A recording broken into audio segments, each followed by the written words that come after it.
There was a point in my life where I was heavily influenced by the streets. I used to sneak out the house.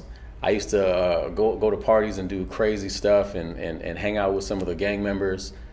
And luckily, there was a time when my paths crossed with Youth Hope, and I had a place to go to on a weekly basis where I can find an alternative to the lifestyle that I thought would be most beneficial to me.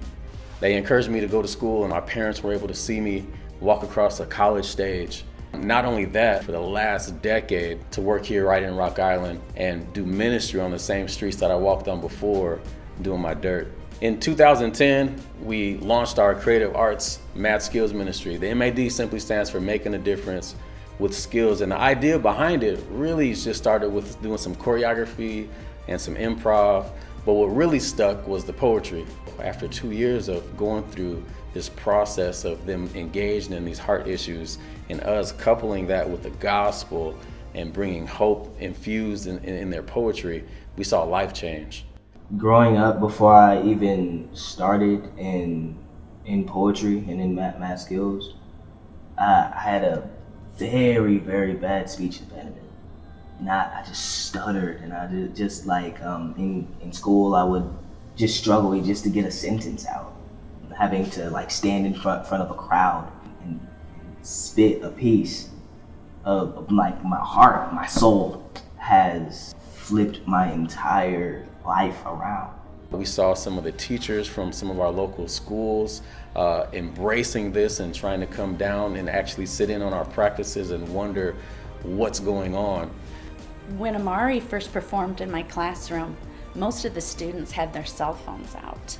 And as soon as he stepped up onto that stage, the cell phones went down. All the eyes were on Amari, and it became quiet.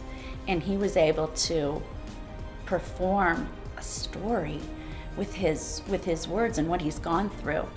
It was quiet. And when he got off that stage, all eyes continued to follow him until he sat down, and it was like, whoa, what just happened? It was powerful.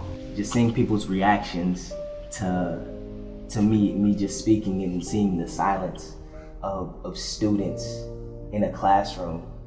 I can quiet a quiet classroom with just words. Like teachers can't even do that.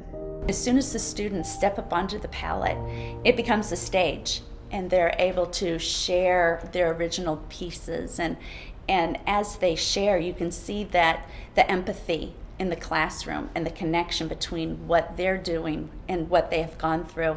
So I always say that the magic is really a simple formula of honesty and gut, heart feelings in the gospel of Jesus and the hope that he brings. And in reality, that's brought the biggest impact. And what we want to do is to continue to do this in a bigger scale, where our teens can not only just do poetry at our Rock Island facility, but we can bring this out into the community, bring this out into the schools, and partner with some of our teachers, partner with some of our even elementary kids to show them about the literacy and the things that can happen if they start engaging in it at an elementary age.